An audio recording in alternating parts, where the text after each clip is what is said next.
Buenas noches, América. Sorprendente confirmación, días después de que el presidente Donald Trump amenazara a Cuba con un embargo total si las tropas y milicias cubanas no terminaban sus operaciones de apoyo a Nicolás Maduro en Venezuela. El secretario de Estado Mike Pompeo reveló que está trabajando con el gobierno cubano para lograr una salida de Maduro. La administración estadounidense confirmó a El Nuevo Herald que creen que hay unos 2.300 cubanos que trabajan como personal de seguridad del líder del chavismo. Es la primera vez que Estados Unidos revela una cifra tan precisa de cubanos cerca de Maduro y con esas funciones. Con esta revelación, Estados Unidos hace buena la máxima de que el enemigo de mi enemigo es mi amigo, aunque a este le tenga sometido a un embargo de 5 décadas y que este reconocimiento llegue sabiendo que poco puede ceder ante Cuba por la reacción que esto tendría el votante de un estado crucial que hasta ahora Trump ha sabido cortejar con éxito, Florida. El riesgo es alto para Trump. Cuba depende de los envíos del petróleo de Venezuela para cubrir casi la mitad de la demanda doméstica, pero la inestabilidad política en el país no le interesa. Si Estados Unidos quiere que Cuba se sume a la solución, debería comenzar por dos cosas: ofrecerle una alternativa a esa demanda de crudo, al fin y al cabo Cuba no va a arriesgar su estabilidad interna por salvar a Maduro, y pedirle que su rol no sea para ganar tiempo, para perpetuar el statu quo. Cuba es parte del problema y aunque no se quiera, debe ser parte de la solución. Así lo ha entendido Estados Unidos. La pregunta es, ¿hasta dónde está dispuesto a avanzar esta administración? Son las 8 en Bogotá, Lima, Quito, las 9 en la costa este de Estados Unidos y Santiago de Chile, y las 10 en Buenos Aires. Y esto es cuestión de poder. Bienvenidos. Hoy en el programa, Trump registró pérdidas por más de $1.000 millones en 10 años, según informa The New York Times. Macron cumple 2 años en el Elíseo. ¿Cuál es el balance de su presidencia? Éxodo masivo de venezolanos. Le contamos qué peligros enfrentan quienes huyen de la crisis. Victory is winning for our country. Hoy comienza un cambio de régimen político. Desde nuestros estudios en Washington, la opinión, el análisis y las voces que nos ayudan a comprender nuestro mundo. Es cuestión de querer, es cuestión de poder.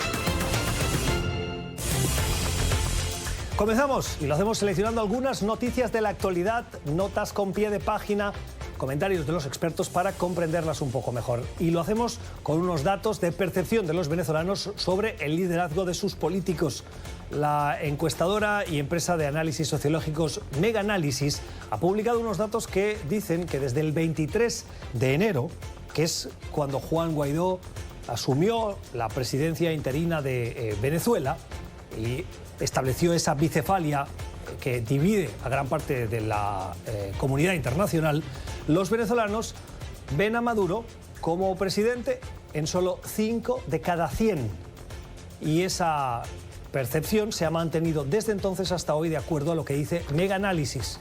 En el caso de Guaidó, desde el momento en el que dio ese paso, la percepción era de que más de 8 de cada 10, una percepción que llegó a el 8.4 y que en los últimos días ha descendido a por debajo del 50%, el 49.8, a la par que ha subido la percepción de que no ven los venezolanos, según esta empresa de estudios sociológicos, lo repetimos, no ven a ninguno de los líderes venezolanos como presidente. Vamos a buscar el análisis a esta nota que nos llamaba la atención y tenemos que decirlo todo. Hemos preguntado sobre el trabajo de la encuestadora y algunos cuestionan la matriz con la que realizan este trabajo, por lo que saludamos a Gerardo González, que es gerente de proyectos de Consultores 21. Señor González, gracias por estar con nosotros, bienvenido. ¿Cree que hay un desgaste de Juan Guaidó en los últimos días? Bueno, buenas noches, muchas gracias por la invitación. Bueno, efectivamente Venezuela vive una situación bastante confusa. Yo creo que para los países que nos están viendo es una situación de bastante incertidumbre, como también lo es para los venezolanos. Para responder un poco a tu pregunta, la respuesta es sí y no. Es decir, sí, por una parte, digamos, el liderazgo de Guaidó se ha visto cuestionado porque no ha alcanzado los objetivos, que es el cese de la usurpación. pero por otro lado, la población venezolana en su gran mayoría todavía tiene una gran confianza en él como líder de la oposición y como líder de una posible transición. Según nuestros estudios de opinión pública, es más que evidente que Guaidó tiene un liderazgo muy efectivo, comunica muy bien y goza digamos, de la aceptación de gran parte de los venezolanos todavía en este momento. A pesar de la crisis, ¿por qué cree que el apoyo a Maduro se mantiene, aunque sea en ese nivel, pero siempre de manera estable? Sí, es una buena pregunta. Yo creo que, y hay que ser muy objetivos en esto, los estudios demuestran que Nicolás Maduro todavía tiene algo de seguidores. Si lo comparamos como cuando fue electo, que supuestamente fue electo con el 52% en las elecciones, no las del año pasado, sino en las anteriores, ha perdido muchísima popularidad. Es decir, Maduro viene perdiendo seguidores, viene perdiendo apoyo desde hace mucho tiempo, y eso ha llevado a que los seguidores que le queden tienen algunas características. Por ejemplo, bueno, son leales a la revolución, no necesariamente a Maduro, tienen, digamos, una relación clientelar con el gobierno, reciben ayudas, reciben distintas prebendas y además forman parte de su núcleo de poder. Entonces se pudiera decir que sí, que la popularidad de Maduro se ha mantenido estable, pero es bastante baja. De hecho, es la más baja en muchísimos meses que nosotros la venimos estudiando. Es la opinión de Gerardo González, que es gerente de proyectos de Consultores 21. Señor González, gracias por su tiempo y por sus explicaciones. Feliz noche. Otras cuestiones de la actualidad nos llevan a Francia. Emmanuel Macron lleva 2 años en el Palacio del Elíseo y lo hace con un gran desgaste. La fecha 26 de mayo no va a pasar desapercibida. Hay elecciones europeas y es el gran test que tiene que enfrentar el presidente que llegó a Francia con una altísima popularidad, pero que la crisis de los chalecos amarillos y las diferencias con muchos franceses por sus políticas y sus recortes le han hecho perder fuerza, credibilidad. Esas elecciones van a ser un punto de inflexión. En solo 2 años, Macron ha pasado de ser el líder más popular de Francia a ser uno de los más cuestionados. Vamos a buscar la voz de los expertos. Saludamos a el corresponsal del periódico El País, Marc Bassets, desde París. Marc, ¿cómo estás? Muy buenas noches. ¿Qué es lo que le ha ido bien a Emmanuel Macron en estos 2 primeros años y qué es lo que le ha ido mal? A ver, le ha salido bien a Macron durante estos 2 años en la presidencia francesa, que ha logrado aplicar su programa de reformas y ha hecho unas reformas bastante considerables para lo que es Francia, un país con reputación de ser difícil de reformar. Ha reformado el mercado laboral, ha reformado la compañía de ferrocarriles públicos y ha iniciado algunas otras reformas importantes también en Francia, como pueden ser la reforma de las pensiones o de la función pública. Estas reformas no están concluidas, pero ha iniciado el proceso. ¿Qué le ha salido mal? Le ha salido mal básicamente que él ganó con un apoyo bastante exiguo de la población francesa. En la primera vuelta de las elecciones presidenciales votaron por él un 24% de franceses, y ha tenido sobre todo la revuelta de los chalecos amarillos, ¿no? Estos franceses de las clases medias, trabajadoras, empobrecidas, que se han manifestado, que llevan 6 meses manifestándose contra las políticas de Emmanuel Macron. Decíamos que el 26 de mayo va a ser una fecha importante para Macron, va a ser un termómetro de la popularidad que tiene entre los franceses y hasta qué punto el grupo de ultraderecha liderado por Marine Le Pen, el reagrupamiento nacional, puede o bien superarle o pisarle los talones. ¿Cómo crees que llega esa fecha para Macron y qué puede suponer? Bueno, Emmanuel Macron llegó al poder hace 2 años con grandes ambiciones de reformar la Unión Europea. Y aquí sí que se puede decir que, si no un fracaso, sí que ha chocado con una realidad mucho más difícil, ¿no? De la división, con el Brexit, pero también con media Europa, que está gobernada por países por gobernantes nacionalistas, populistas, que no comparten la visión de mayor integración europea que Macron propugna, y sus planes incluso han chocado con el escepticismo de Alemania, que debía ser el gran aliado de Macron, la canciller Angela Merkel, para imponer este proyecto. Las elecciones europeas no creo que cambien mucho. En Francia se leerán sobre todo en clave interna para evaluar y calibrar el grado de popularidad o impopularidad de Emmanuel Macron en Francia. Es el análisis de 2 años de gobierno de Emmanuel Macron por Marc Bassets, el corresponsal del País en París, en Francia. Gracias, Marc. Feliz noche.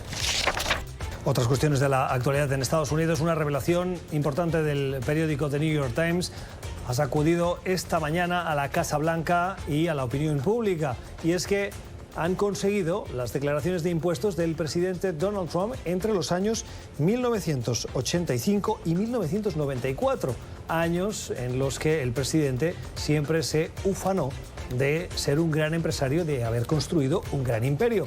Lo que dicen esas declaraciones de impuestos es todo lo contrario. Miren, estos son algunas de las revelaciones más destacadas de esos datos que ha difundido el rotativo neoyorquino. En esos años, entre el 85 y 1994, Donald Trump perdió 1.700 millones de dólares en sus casinos, hoteles o locales comerciales, por lo que no pagó impuestos en 8 de esos 10 años.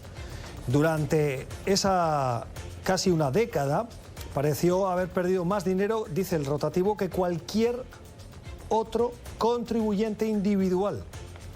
Y tuvo ingresos de 50 y casi 3 millones de dólares en 1989, uno de los años en los que las cosas le fueron bien, pero, dice el New York Times en su investigación, la fuente de esos ingresos no está clara. El mandatario esta mañana ha vuelto a arremeter contra el rotativo, ha dicho que es noticias falsas y con estos 2 mensajes de Twitter ha defendido su gestión en esas empresas. Los promotores inmobiliarios en los años 80 y 90, hace más de 30 años, tenían derecho a amortizaciones masivas y depreciaciones que, si se construían activamente, mostrarían pérdidas y pérdidas fiscales en casi todos los casos. Mucho no fue dinero, a veces es considerado un refugio fiscal. Siempre quieres mostrar pérdidas para efectos fiscales. Casi todos los promotores de bienes raíces lo hicieron y con frecuencia volvieron a negociar con los bancos. Fue un deporte. Además, esta antigua información que se publica es un trabajo noticioso altamente incorrecto. La respuesta del presidente Trump. Más cuestiones de la actualidad internacional. Saben que Irán ha anunciado que no va a cumplir parte del acuerdo nuclear por el que se comprometía a detener su proceso de enriquecimiento de uranio y su programa nuclear. Pero en los últimos días eso parece desmoronarse y en las últimas horas ha anunciado que él no va a cumplir eso. Estados Unidos cree que hay tensión en la zona y está desplazando buques de guerra a lo que se conoce como el Estrecho de Hormuz. Ese estrecho de Hormuz, que se encuentra en el Golfo Pérsico, es una zona geopolítica y estratégica importantísima. Por ahí pasa el casi 30% del petróleo mundial. Y Irán ha amenazado más de una vez, y parece que esa actividad podría llevar otra vez a hacerlo, a cerrar ese estrecho, con consecuencias devastadoras para la economía mundial. Fuentes consultadas por diversos medios internacionales aseguran que la tensión en esa zona del mundo es similar a las crisis de 1988 y 2016, momento en el que Estados Unidos utilizó respuesta bélica para enfrentarse a la amenaza iraní y que esas actividades que se están produciendo en esa zona del mundo ahora podrían llevar de nuevo a que en los próximos días viéramos de nuevo actividad bélica, con consecuencias devastadoras para la economía. Recuerden el lugar, el Estrecho de Hormuz, 30% del petróleo mundial pasa por esa parte del mundo. Y la crisis está vinculada con la de Irán. Y terminamos con la noticia positiva, una noticia que nos lleva a Australia. La compañía aeronáutica Qantas, que es la australiana, acaba de ofrecer un vuelo que es un hito en la historia de la aviación. Y no por el trayecto, sino por lo que pasó dentro. Y es que por primera vez un vuelo, aunque fuera interno, en este caso entre Sydney y la ciudad de Adelaide, en Australia, fue completamente sostenible.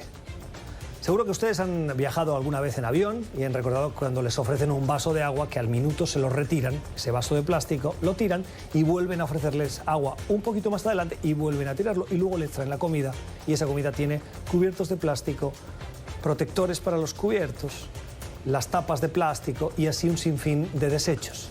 Dice la aeronáutica que cada avión genera unos 34 kilos de desechos y unos 150 toneladas de desechos al año. Bueno, pues bien, la aeronáutica, Qantas se ha comprometido a que a partir de ahora y de manera progresiva, todos esos servicios los van a hacer con materiales biodegradables y el plástico y el papel lo van a reciclar. Un hito de la aviación. Un pequeño paso que seguro contribuye y que muchas aerolíneas, también en América Latina, deberían imitar. Ya regresamos. Tiempo para la entrevista en Cuestión de Poder. Hoy para conversar, para profundizar y conocer un poquito más sobre probablemente la crisis humanitaria más importante en décadas que ha visto América Latina. La de Venezuela, pero no solo en Venezuela, sino en el resto de países que acogen los más de 3.500.000 migrantes. Algunas cifras lo sitúan cerca de los 4 millones de migrantes venezolanos que nacieron en Venezuela, crecieron en Venezuela, pero no encuentran un futuro en su país. Muchos de ellos han ido a parar a Colombia, la gran mayoría. También Perú, Ecuador, pero Brasil, México, Estados Unidos, España son otros destinos de estos migrantes que han tenido que abandonar su país por razones económicas, por razones políticas, y que ahora ven cómo se desmorona cada día que pasa la nación que llevan en su corazón. Hoy hemos invitado al director o el responsable del programa de migración y refugiados venezolanos de la Organización de Estados Americanos, el señor David Smolansky. Señor Smolansky, buenas noches, gracias por estar con nosotros. Buenas noches, muchísimas gracias por la invitación. ¿Cuáles son las últimas cifras que tenemos y que nos puede confirmar usted? Decíamos 3.500.000, 4 millones, ¿dónde estamos? Bueno, en el momento que me haces esta entrevista estamos hablando de 3.800.000 migrantes y refugiados venezolanos desde el año 2015, de los cuales 3.100.000 están en América Latina y el Caribe y el resto en distintas partes del mundo. Hoy Colombia es el país que más migrantes y refugiados venezolanos tiene, con 1.260.000.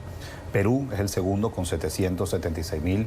Ecuador también tiene un número importante, 300.000. Chile tiene 266.000, y eso en términos absolutos. Si nos vamos en términos relativos, la isla de Curazao tiene 26.000 venezolanos de 160.000, de una población de 160.000. Eso quiere decir que el 15% de la población de Curazao es venezolana, más del 10% de la población de Aruba es venezolana, siendo en términos relativos estas islas con la mayor cantidad de migrantes y refugiados venezolanos en la región. Quiero hacer énfasis en esto y perdóname que me extienda. Esta es la crisis de migrantes y refugiados más grande que se haya registrado en la historia de América Latina y el Caribe. Es actualmente la más grande del hemisferio occidental y la segunda del mundo, solamente superada por Siria. Si los venezolanos fuesen considerados refugiados, hoy hay más venezolanos refugiados que Somalia, que Sudán, que Afganistán o que Myanmar, sin haber tenido formalmente una guerra ni una catástrofe natural. Bueno, es una catástrofe política lo que está viviendo Venezuela. Así es. Señor Smolansky, ¿qué le piden los países que han acogido a estos migrantes? Que en las proporciones que usted decía pueden ser países pequeños, por lo tanto sus sistemas de protección social y de atención a los recién llegados pueden tener más estrés, y los más grandes ven cómo crece esa presencia de venezolanos, porque allí donde hay un venezolano pueden llegar más, precisamente por los lazos de afinidad, familiaridad, amistad, y la población sigue creciendo porque el problema en Venezuela no se soluciona. Mira, los desafíos más grandes en estos momentos es a nivel de salud. Lamentablemente son miles de venezolanos que por la crisis humanitaria que ha generado la dictadura están saliendo en una condición muy vulnerable, síntomas de desnutrición, malaria, VIH, tuberculosis. Entonces los hospitales están colapsados. Solamente en el hospital de Cúcuta el 75% de las mujeres que han dado a luz son venezolanas. Cúcuta, Colombia. Cúcuta, en Colombia, correcto. Y el año pasado cerca de 800 mujeres que dieron a luz tenían entre 13 y 17 años de edad. Y es una situación que se repite también en La Guajira, Colombia, o en Boavista, Brasil. La alimentación, la infraestructura, un techo donde puedan dormir, son los desafíos más grandes. Pero también esto representa oportunidades. La oportunidad, por ejemplo, de capacitar a un refugiado que pueda salir de esa condición vulnerable, se integre a la sociedad, trabaje, estudie, eso impacte positivamente el país que lo recibe y sobre todo impacte positivamente cuando toque reconstruir a Venezuela. También hay que hacer esfuerzos en campañas, acciones y políticas en contra de la xenofobia y la discriminación, que si bien es cierto, ha habido manifestaciones no muy grandes como ha pasado en otras partes del mundo, no podemos permitir que ese monstruo crezca. Pero lo más grave hoy, y eso lo pude ver en la frontera que estuve hace una semana, es la situación que hay del lado venezolano, donde la dictadura protege a grupos armados, grupos irregulares, los que se llaman en Venezuela los colectivos armados, que están extorsionando a cada venezolano que cruza la frontera por la trocha, por los caminos irregulares. ¿Cuántos de estos venezolanos que han cruzado lo hacen a Colombia o Brasil o otros países de manera irregular? Bueno, eso es una pregunta bien importante, porque desde que se intentó ingresar la ayuda humanitaria el pasado 23 de febrero, donde la dictadura bloqueó esa comida y medicina y la quemó, los containers que la dictadura colocó en los puentes, que son los pasos regulares entre Colombia y Venezuela, y los camiones que quemaron aún casi 3 meses después permanecen en los caminos regulares. Entonces el flujo migratorio por el puente Ureño, por el puente Santander, por el puente Internacional Simón Bolívar, están siendo bien restringidos. Entonces, los venezolanos han tenido que utilizar lo que se conoce como trochas, caminos irregulares. Yo estuve en una de las trochas, literalmente tienes que cruzar un río, vi mujeres embarazadas, personas en silla de ruedas, personas con discapacidad, cualquier cantidad de niños y adolescentes fuera de la escolaridad, tratando de llegar a Colombia, donde ponen su vida en riesgo por pasar el río y por pasar puntos de control que Maduro, y hago responsable específicamente a Freddy Bernal, que es el encargado del estado Táchira, ha colocado. ¿Quién es Freddy Bernal? Freddy Bernal fue un alcalde en Caracas desde el año 2000 hasta el año 2008 y lo han designado recientemente como una especie de protector del estado Táchira, que es un estado fronterizo de Colombia.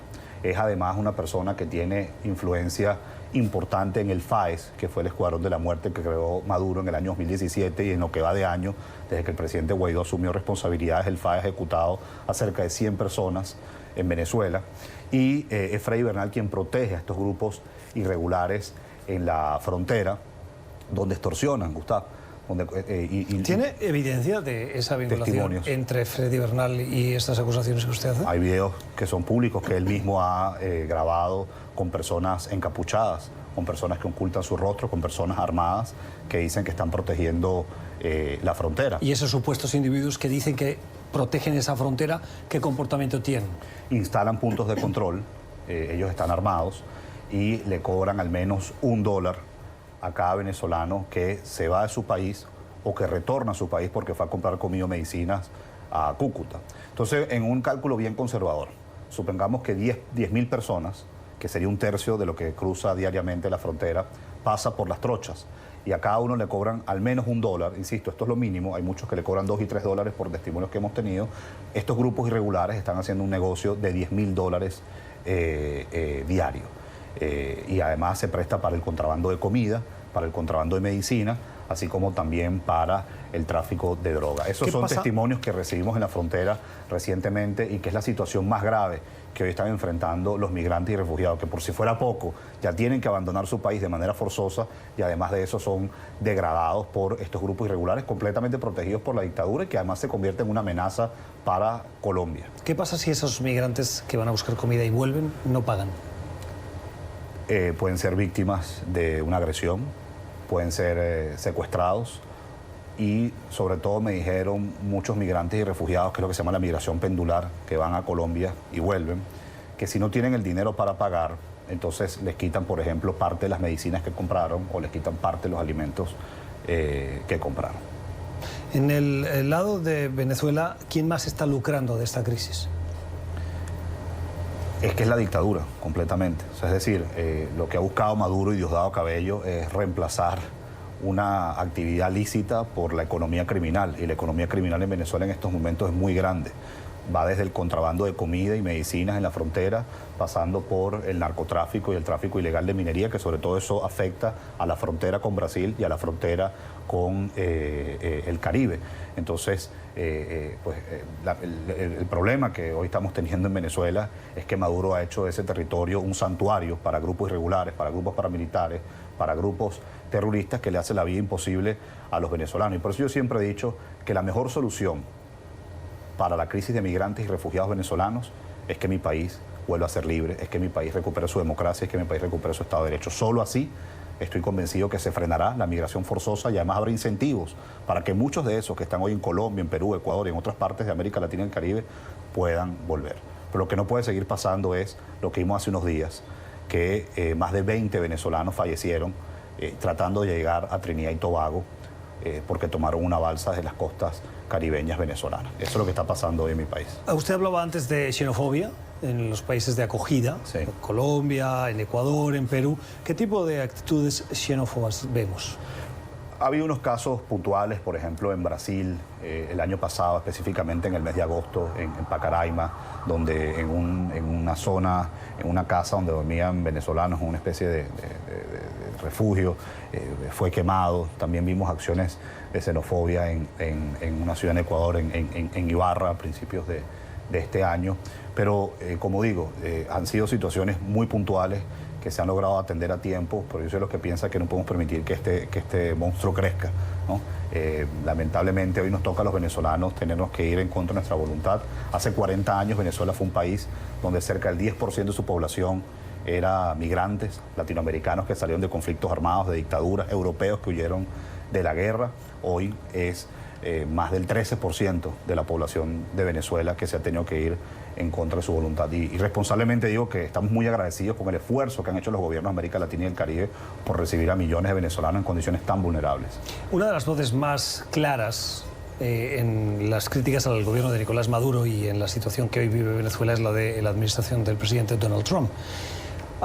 Pero si nos fijamos en el momento no de las palabras, sino de los hechos, vemos que la recepción de migrantes venezolanos no es tal, porque la mayoría se van a Colombia, a Brasil, a Ecuador. ¿Cree que Estados Unidos podría hacer más si nos fijamos particularmente en el área que usted es responsable, la de la migración? Sí, fíjese que en Estados Unidos hay al menos 500.000 venezolanos. Lo que pasa es que en estos 20 años de dictadura también ha habido distintas olas migratorias. Uno está hablando hoy de 3.800.000 migrantes y refugiados que están en condiciones verdaderamente vulnerables y que salieron entre el año 2014 y 2015. Pero si nos vamos en total, podemos estar hablando de 5 millones de venezolanos, que es la diáspora en general, y que sobre todo esa diáspora está en Estados Unidos, en Canadá, en Europa, etc. Si algo pudiese hacer el gobierno de los Estados Unidos por los migrantes venezolanos en ese país, es otorgarles el TPS.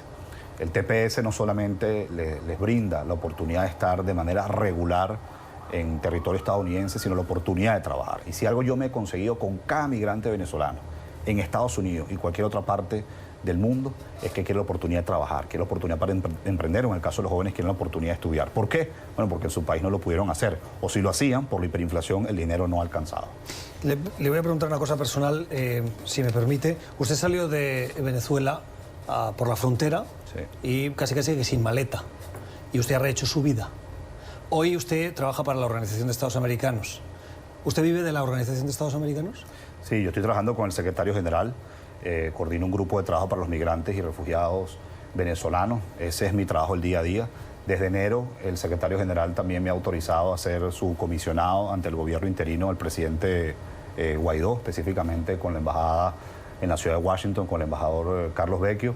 Y como yo siempre he dicho, pues en el exilio toca reinventarse, y yo me he reinventado en estos 20 meses, pero reinventarme con el mismo propósito que tenía en Venezuela, que es que mi país nuevamente sea libre y seguir sirviendo por vocación y convicción. Y usted recibe un sueldo de la OEA.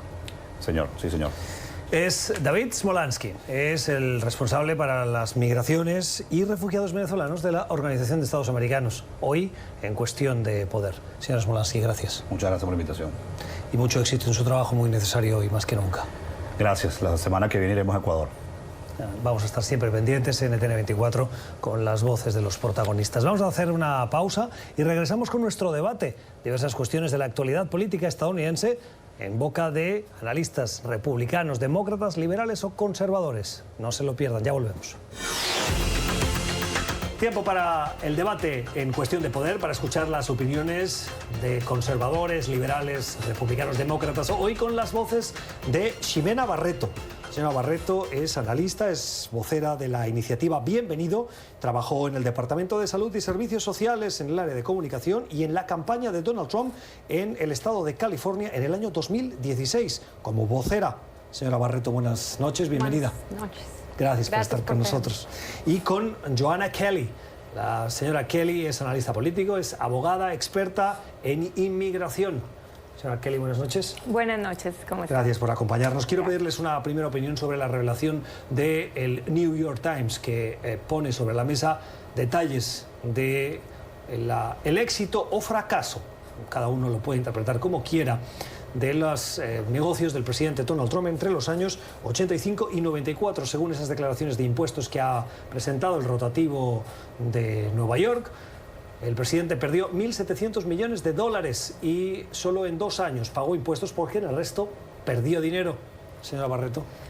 Bueno, yo no sé por qué a la gente le importa, es el dinero de él. Y la verdad, cuando tienes, si ves cuántos, él tiene más de 500 negocios, eso es minúsculo de lo que perdió, no está afectando. También no es un EFC requirement, no es un requerimiento del EFC para mostrar sus taxes, entonces no entiendo por qué están haciendo algo grande sobre sus impuestos cuando no es un requerimiento. No es un requerimiento. Y es su propio dinero. Es muy probable que usted tenga razón.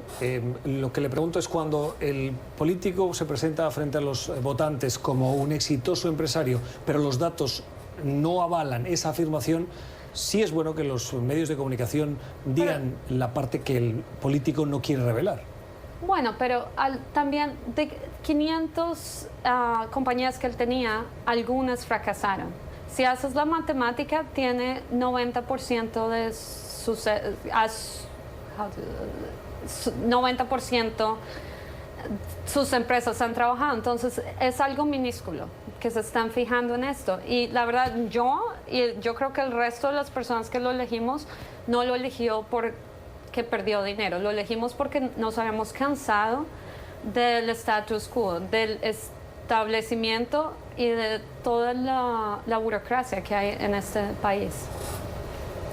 Bueno, yo no estoy de acuerdo porque él es el presidente de los Estados Unidos. ¿Por qué tiene que revelar o mostrar sus impuestos? Porque para nosotros, los americanos, es importante los impuestos del presidente, es porque es nuestro líder, es el líder político, él es el líder de la nación. Entonces, disculpa, es importante poder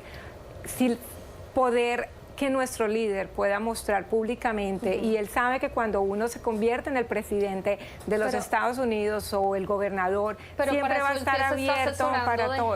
Pero no importa. La economía. Y el problema, pero déjame terminar porque no me interrumpas, dame un minuto. Lo otro es que él no es congruente con lo que dice, y ese es el gran problema.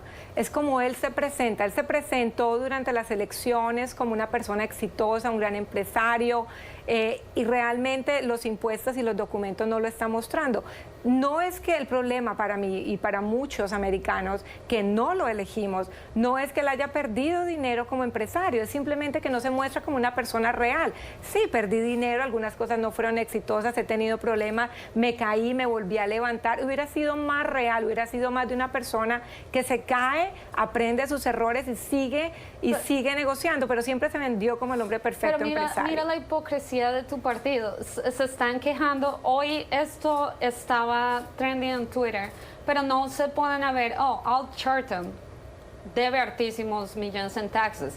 Bernie Sanders no paga lo que le corresponde. ¿A quién le importan los impuestos? Él está haciendo un buenísimo trabajo por nuestro país. A todos, porque cuando un ciudadano normal no paga impuestos, termina en la cárcel con cargos federales. Cuando una persona cuando un ciudadano normal no paga impuestos, o cuando no reclama realmente, entonces ¿de dónde saca tanto dinero? Y es lo que dice, ¿de dónde saca todo su desarrollo y todo su dinero? Yo creo que su CPA usó los lupos. Es que tristeza que nuestro presidente... Pero tú también te garantizo que la persona que haces tus impuestos va a tratar de usar cada deducción. Pero se supone que es un... Sí, pero me parece... Pero el problema no es que los use o que no los use. El problema es que no se habla con la verdad o que no se acepte, que se pretenda ser alguien que no es. Ese es el punto. Me parece que el uso de la legislación para buscar el menor pago de impuestos siempre sea legal. Eso es legal. Siempre sea legal, no hay problema. Pero es que el problema es cuando uno muestra una imagen y quiere vender y quiere engañar con una imagen que no es cierta. Si hubo fracasos, fracasar es de humanos. Si hubo errores, errores de humanos. Pero no se puede poner ni tener como si fuera el líder unipotente que jamás ha perdido, que siempre ha ganado, que es un luchador. No, cuando no es así, y eso es lo que molesta. Bueno, supongamos que muestran sus impuestos. ¿Qué va a cambiar? No va a cambiar nada. Él está haciendo un buen trabajo. La economía está súper bien. Marcó un récord para desempleo en hispanos. Yo no entiendo cuál es la obsesión. ¿No cree que contribuye a la transparencia? Sí, pero ¿va a cambiar algo en su gobierno? No va a cambiar nada. Para eso tiene...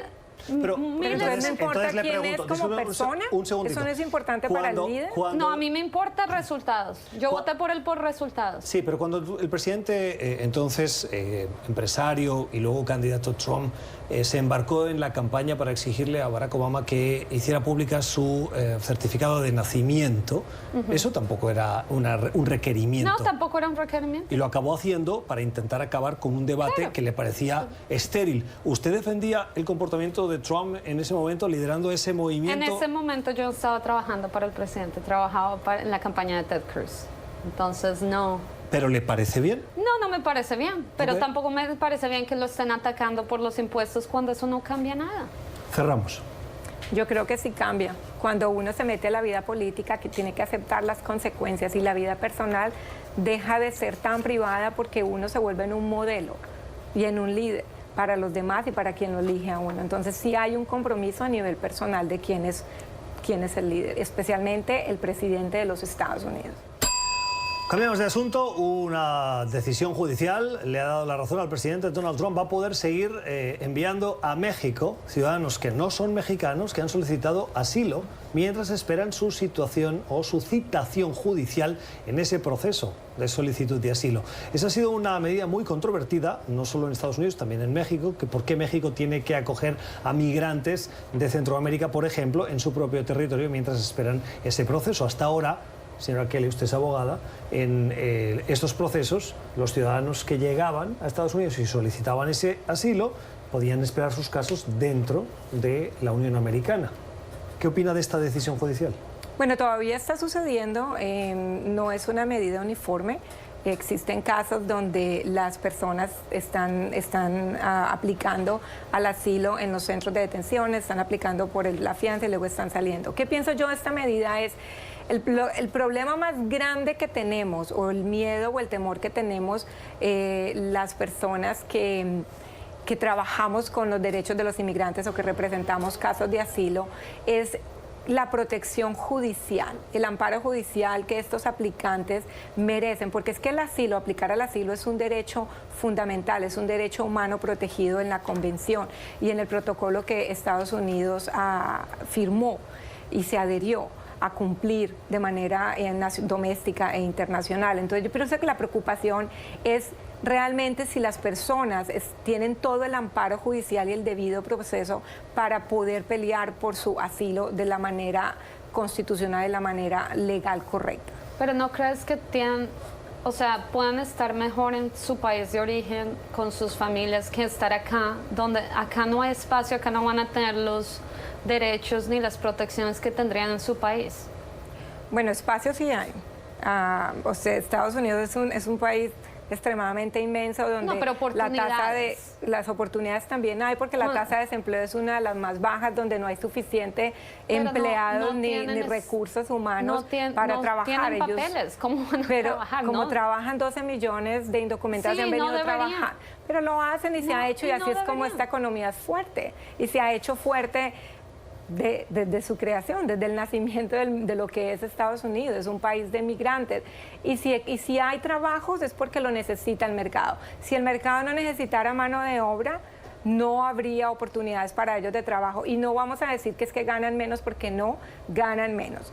Yo he trabajado con comunidades inmigrantes en Carolina del Norte y acá en Virginia, y he conocido miles de familias y he mirado los impuestos y los talones de cheques y las entrevistas, y no están ganando por debajo, que uno diga que es que no es que están recibiendo salarios muy bajitos y es una competencia para el mercado americano. Hay compañías que los obviamente usan. así como también a los americanos, pero porque hay tráfico humano y hay violación de los derechos laborales, pero no es porque ellos estén, digámoslo así, ofreciendo o poniendo el mercado laboral en el suelo, no es cierto. Entonces hay una demanda de trabajo, ellos tienen buenas condiciones, y mira, cuando a uno lo están matando, lo están violando a las niñas. No, pero mira, muchos están usando esa historia. Es que no es una historia real. No, yo viví en el borde en San Diego, y mis mejores amigos son Border Patrol Agents en San Diego y en Texas. Y ellos me cuentan, muchas personas están usando, necesito asilo, todos tienen la misma historia, todos tienen los mismos talking points. No es justo, yo entiendo, hay gente que viene acá que lo necesita, pero que sí está en peligro, pero hay otra gente que solo viene por mejorar su situación económica. Y no es justo para gente que está acá. Tenemos demasiados gente en la calle, mucha gente homeless, muchos veteranos. Hay miles de niños en el foster care. Tenemos que cuidar de esas personas primero que otra gente. Pero es que los inmigrantes indocumentados se cuidan ellos solos. No. Sí, señora. Ellos trabajan, pagan sus impuestos y no vienen. Y además los impuestos que ellos pagan o que les quitan de su cheque, ni siquiera los pueden usar o reclamar gracias a esos millones de dólares que están perdidos en social ¿Qué porcentaje, services. señora Barreto? Usted trabajó en el Departamento de Servicios Sociales, de Salud y Servicios Sociales. ¿Qué porcentaje cree que... ¿Que pague impuestos? Sí. No tengo ni idea, pero no creo que todos pagan impuestos. Y también pero sí la mayoría. La mayoría. Bueno, pero una persona disculpen, una persona que de manera irregular trabaja en Estados Unidos está pagando impuestos. Sí. Claro, bueno, sí, self-tax. Y si compra, claro. Pero es que y con un desempleo tan bajo como el que hay hoy, muy probablemente. Sí, pero no creo que. Pero es que trabajan con cheques y les quitan automáticamente dejémosle que se explique. Sí, claro, les quitan, pero ¿tú crees que eso hace una diferencia tan grande para la economía del país? Yo la verdad no creo. Si te pones Estamos hablando de 12 millones de personas. Sí, pero si digamos que esos 12 millones estuvieran documentados y estuvieran pagando impuestos legalmente, pero es que ellos haría pagan. Una diferencia. Pero es que no hay ninguna diferencia. No todos pagan. Pero es que pero los americanos, pero eso mismo hacen los americanos, como tú dices, aprovechándose del lupo. La persona que tiene exactamente pagan. Eso no tienen, pero hay gente, tampoco pagan. Hay porque gente también hay muchos ilegales que les están pagando por debajo de indocumentados. El debate de la inmigración, que como ven sigue siendo un debate acalorado, particularmente en Estados Unidos. Hoy, con los puntos de vista de Jimena Barreto y de Joanna Kelly. Gracias a ambos por habernos acompañado. Gracias. Yo les prometo que volvemos a invitarlas para seguir profundizando en esta cuestión y otras de las políticas de esta administración. Vamos a la pausa. Al regreso, la cuestión cultural. Vamos a las redes sociales. Comentarios de ustedes, los televidentes, o de los que nos han llamado la atención y queremos poner al final del programa. El primero, sobre nuestro editorial de ayer de las formas poco diplomáticas, decíamos, del presidente Donald Trump cuando negocia con China. Su forma agresiva y poco diplomática ha llevado a Estados Unidos a la mejor economía que hayamos podido ver. La forma diplomática de Barack Obama lo que trajo fue hambre y miseria. Donald Trump lo prometió y lo cumple. Ha hecho grande a América. Gracias, Carlos, por su mensaje y por vernos. Varios puntos. El primero, Barack Obama recibió un país casi en crisis económica, en bancarrota, de manos de un presidente republicano. Una industria automovilística que estaba por desaparecer y un sistema bancario que colapsaba y necesitó una inyección de 700.000 millones de dólares. El presidente Barack Obama puso los cimientos de una recuperación y los datos así lo avalan. Y el presidente Trump, lo hemos dicho muchas veces y no nos escondemos, ha sabido tomar ese impulso y proyectarlo. Bravo por Trump, por los datos económicos que avalan su gestión, pero no le quitemos mérito a Barack Obama. No dejó hambre y miseria, como dice usted. Y un último apunte. Estados Unidos es un país grande y lo es desde su concepción. Nadie lo ha hecho grande. Y sus valores son lo que han atraído durante décadas a migrantes que buscan un futuro mejor. Y es grande con sus defectos también, pero sigue siendo atractivo. Y ese atractivo no es de ningún presidente. Más mensajes en las redes sociales. Muy buen análisis personal de hoy. Flavio, muchas gracias.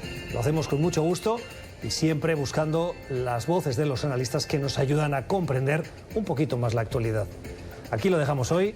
Gracias por vernos, por la generosidad de su tiempo. Volvemos mañana a la misma hora, con las mismas ganas de aprender con las que estuvimos hoy con ustedes. Feliz noche.